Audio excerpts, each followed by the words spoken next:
Okay, you're welcome to Science Planet tutorial, and today we are looking at the NECO 2025 qualitative analysis, and we are told that sample C is lead triazonitrate and sample D is potassium triazosulfate. Okay, now let's try to analyze it. And this is a predicted question actually, but most times more than 95% of my predicted question always turns out to be true and it comes out. Okay, so pay absolute attention to this. And C plus 5 ml of distilled water plus blue litmus. Okay, remember our C is lead triazonitrate. Okay, now when you put sample C in distilled water, the observation will be it will dissolve and form colorless solution. Yes, this is due to triazonitrates always dissolve, they are soluble. Okay, so it dissolves to form colorless solution, and if you test it with your blue litmus paper, it will turn blue litmus paper to red. Why? Because C is a sort of strong acid and weak base. It's a formation of salt, acid, and weak base. Okay, so you know that the strong acid will win, so making the salt a little bit what? Acidic. So we in the inference we say that C is a solution of C is soluble and acidic. Okay, that's the inference. Then remember, after adding 5 ml of distilled water to your C, you are going to divide it into 3 portions. You divide it into 3 portions. So for the first portion, you add your sodium hydroxide in drops and in excess. Okay, so in drops, white, either you say white powdery precipitate or you say white chalky precipitate will be formed. Then in excess, it will dissolve, showing that lead 2 is present. You can still add calcium ion is present too. So you can say lead 2 is present and also calcium ion is present too, if you want. Then in the second portion, you add your C with ammonia in drops and in excess. So in drops, it will form white chalky precipitate, or you can still say white powdery precipitate in drops. Then in excess, precipitate remains what? Insoluble, which is showing that lead 2 is present. This time around it's only lead 2. Now in the third portion,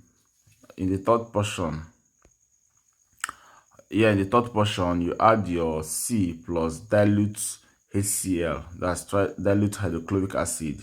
Then you heat and you also allow to cool.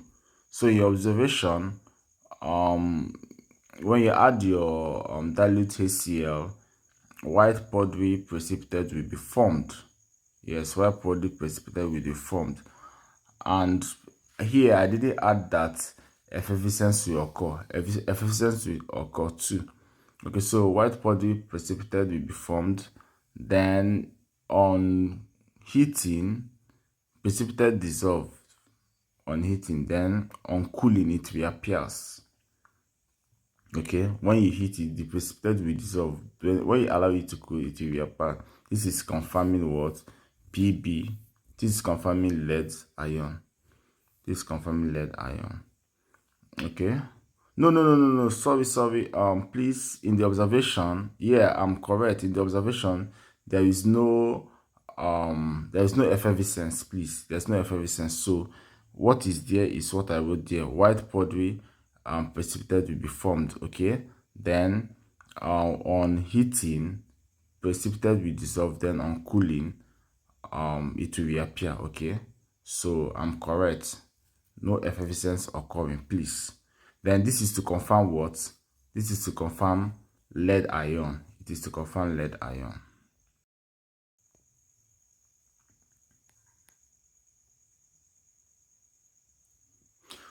Okay, then we go to the test for our D.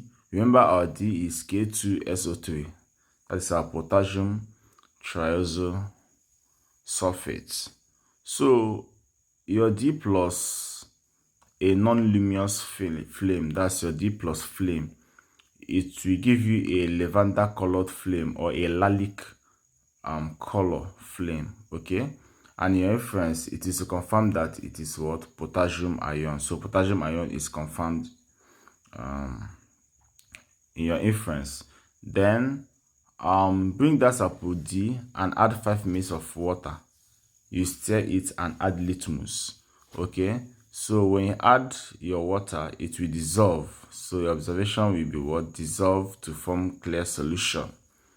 Then when you add your litmus, it will form what? Sorry, it will turn red litmus to blue, showing that D is what? D is a little basic, or D is alkaline. This because D is a sort of a strong base and weak acid, okay? All right, so D is soluble in your inference and solution is what? Basic or alkaline. Then you remember you are splitting or dividing your D solution into 2 portions, okay? Sometimes it can be into 3 portions depending on the questions, but here we divided into 2 portions. So at the first portion or the first part, you add your acidified potassium permanganate or your K2SO3, that is your potassium heptaoxochromate. So either of them. Now I use the two for the test. For potassium permanganate, in your observation, it will dechlorize acidified potassium permanganate, okay? But if you add your potassium heptaoxochromate, it will turn acidified potassium heptaoxochromate to green, okay? So either of them you use, it has this observation, okay? Then at your inference, D is a reducing what? Agent. D is a reducing agent. It shows that D is a reducing agent. Then in your second portion, so you add D plus barium chloride. Then you also add your dilute excess HCl. D plus barium chloride. Then you also add your dilute excess HCl, okay? So at your observation, you have your white powdery precipitate, which is formed when you add your barium chloride, and this shows that either SO2 minus or SO32 minus or CO32 minus are present, okay? Because this ion form white powdery PPT when you add barium chloride. Then when you add your dilute excess HCl, in your observation, it dissolves in HCl, and this is where effervescence occur, okay? This is where effervescence occur. Well, I didn't write it down. Effervescence will occur, and which turns